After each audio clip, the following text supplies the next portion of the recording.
부친 된 사람, 모친 된 사람도 박수했다.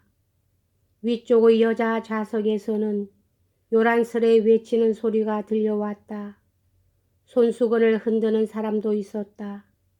재판장은 기를 쓰고 종을 울리기 시작했다. 그는 방청객의 행동에 화가 난 모양이었으나 그렇다고 아까 위협한 것처럼 차마 퇴정을 명할 수는 없었다. 그것은 뒤쪽의 특별석에 앉아있는 고관들과 연미복에 훈장을 단 노인들까지 박수를 치고 손수건을 흔들고 했기 때문이다. 그래서 겨우 소동이 가라앉았을 때에야 재판장은 여느 때의 그 퇴정을 명령하겠다는 그 전의 엄숙한 위협을 되풀이했을 따름이었다. 빼쭈꼬비치는 승리의 여세를 몰아 흥분한 듯 변론을 계속해 나갔다. 배심원 여러분, 여러분은 자식이 담을 다 넘어 아버지의 집에 뛰어들어 마침내 자기를 낳은 원수이자 박해자인 한 인간과 마주보고선 저 끔찍스런 밤을 기억하고 계실 것입니다. 그때 일은 오늘 몇 번이나 이 자리에서 되풀이 되었습니다. 그래서 나는 극력 주장합니다만 그때 그가 뛰어든 것은 결코 돈 때문이 아닙니다. 아까도 말씀드렸듯이 그에게 강탈의 죄를 묻는다는 것은 어리석기 짝이 없는 일입니다. 또 그가 아버지의 집에 침입해 들어간 것은 살해하기 위해서가 아닙니다. 결코 그렇지 않습니다. 만일 그가 미리 그런 마음을 품고 있었다면 적어도 흉기점은 미리 준비해 두었을 것입니다. 절구공인은 자기도 무엇 때문인지도 모르고 그저 본능적으로 들고 갔을 뿐입니다. 또 그가 신호로 아버지를 속였다고 합시다. 아버지 방에 침입했다고 합시다. 나는 이미 그러한 전설을 앞으로도 믿지 않는다고 말했습니다만 그래도 그렇다고 해 둡시다. 다만 1분간만 그랬었다고 가정하기로 합시다. 배심원 여러분, 나는 모든 거룩한 것을 두고 맹세합니다만 만일 표도로가 피고의 부친이 아니고 전혀 남인 하나의 박해자에 지나지 않았다고 한다면 피고는 방마다 뛰어다니면서 이 집에 여자가 없다는 것을 확인한 다음 자기의 경쟁자에게 아무런 위해를 가함이 없이 곧 달아났을 것이 분명합니다. 혹은 약간 때리거나 밀어붙이는 것쯤은 했을런지 모릅니다만 그저 그뿐일 것입니다. 왜냐하면 피고는 그 경우 그런 자를 상대하고 있을 겨를이 없었기 때문입니다. 여자의 소재를 확인해야 했기 때문입니다. 그러나 그것은 아버지였습니다. 더욱이 평소부터 항상 아버지의 가면을 쓴 원수이며 어릴 때부터 미워하고 싫어한 박해자였습니다. 게다가 지금은 기괴하게도 연적이 아니겠습니까? 그래서 증오감이 저도 모르게 확 타올라 그의 분별심을 휘저어 놓았습니다. 온갖 감정이 일시에 쿡 치솟았습니다. 이것은 광기가 장난의 충동입니다만 동시에 영혼의 법칙에 복수하려는 누르기 어려운 무의식적인 자연의 충동이었던 것입니다. 자연계에 있어서는 모든 것이 그렇습니다. 그러나 범행자는 그 자리에서도 역시 살해하지 않았습니다. 나는 이것을 주장합니다. 나는 이것을 절규합니다. 그렇습니다. 그는 다만 지긋지긋한 분노에 못 이겨 절구공예를 한번 휘둘렀을 뿐입니다. 살해할 의사도 없었고 또 살해했다는 것도 몰랐습니다. 만일 그 무서운 절구공이만 손에 쥐고 있지 않았더라면 그는 다만 부친을 구타했으면 했지 살해하지는 않았을 것입니다. 그래서 그는 도주하면서 자기가 위해를 가한 노인이 죽은 줄은 몰랐습니다. 이런 살인은 살인이 되지 않습니다. 이러한 살인은 부친 살인이 되지 않습니다. 그렇습니다. 그런 아버지를 죽인 것은 친부 살해라고 부를 수가 없습니다. 이러한 살인은 다만 일종의 편견에 의해서만 비로소 친부 살해라 이름 지을 수 있는 것입니다. 그러나 이러한 살인은 실제로 있었을까요? 정말로 행하여졌을까요? 나는 다시 진심으로 여러분에게 호소합니다. 배심원 여러분, 만일 우리들이 그를 유죄로 처형한다면 그는 자기 자신에게 이렇게 말할 것입니다.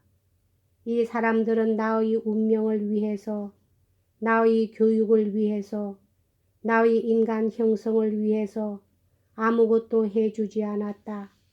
나를 더 낮게 만들어 주지도 않았고 하나의 인간으로도 만들어 주지 않았다. 이 사람들은 나에게 먹을 것과 마실 것도 주지 않았다. 알몸으로 감방에 갇혀 있는 나를 찾아주지도 않았다. 그리고 마침내 나에게 징역살이를 시키기로 했다. 이제 이것으로 나는 청산을 다 한 셈이니까 그들에게 진 빚은 없다. 영구히 그 누구에게도 진 빚은 이제 없다. 그들이 짓궂으면 나도 짓궂게 대해주자. 그들이 잔인하다면 나도 잔인해지자. 배심원 여러분, 그들은 아마도 이렇게 말할 것입니다. 맹세코 다시 말합니다만 여러분이 선고하시는 형벌은 다만 피고의 괴로움을 경감해 줄 뿐입니다. 피고의 양심의 아픔을 경감시켜 줄 뿐입니다. 피고는 자기가 흘린 피를 저주하거나 슬퍼하거나 하지 않게 될 것입니다. 동시에 여러분은 피고의 내부에 잠재해 있는 참된 인간이 될 가능성을 없애버리는 것입니다. 왜냐하면 그는 사악한 맹목적인 인간으로 생애를 보내게 될 것이기 때문입니다. 여러분이 상상도 못할 만큼 무서운 형벌을 피고에게 주시려 하는 것은 그것으로 그의 영혼을 영원히 구하여 소생시키기 위해서입니까? 만일 그렇다고 한다면 제발 위대한 자비로서 그를 눌러주십시오. 그러면 여러분은 피고의 영혼이 어떻게 떨고 흔들리는가 보시게 될 것입니다. 어떻게 내가 이 자비를 견딜 수 있을까? 과연 나는 이만한 사랑을 받을 수 있는 것일까? 나는 이만한 사랑을 받을 값어치가 있는 것일까? 이러한 피고의 영혼의 부르짖음을 들으시게 될 것입니다. 아, 나는 알고 있습니다. 나는 이 마음을 알고 있습니다. 배심원 여러분, 난폭하기는 하지만 고결한 이 마음을 알고 있습니다. 이 마음은 여러분의 자비 앞에 무릎을 꿇을 것입니다. 이 마음은 위대한 사랑의 작용을 갈구하고 있습니다. 이 마음은 새로 불부터 영원히 소생할 것입니다. 세상에는 자기의 한계 안에만 잠긴 채 세상을 미워하는 영혼도 있습니다. 그러나 이 영혼의 자비를 베풀어 보십시오. 사랑을 보여 보십시오. 대부분의 이 영혼은 자기의 행위를 저주합니다. 왜냐하면 이 영혼 속에는 다분히 선량한 싹이 잠겨 있기 때문입니다. 이런 영혼은 확장되고 성장해서 신의 자비로움과 사람들의 선량 공평함을 깨닫게 될 것입니다. 그는 회오의 정과 목전에 나타난 무수한 의무와 더불어 섬뜩하게 압도되고 말 것입니다. 그때야말로 이제는 청산을 다했다는 따위의 소리를 내까리지 않고 나는 모든 사람들에게 죄가 있다. 나는 어떤 사람들보다도 가치 없는 인간이다. 하고 말하게 될 것입니다. 그는 타는 듯한 고행자의 회한과 감격의 눈물을 흘리면서 세상 사람들은 나보다 선량하다. 그들은 나를 멸망시키려 하지 않고 오히려 구해 주지 않았는가 하고 소리칠 것입니다. 아, 여러분은 손쉽게 이 자비의 행위를 행할 수가 있는 것입니다.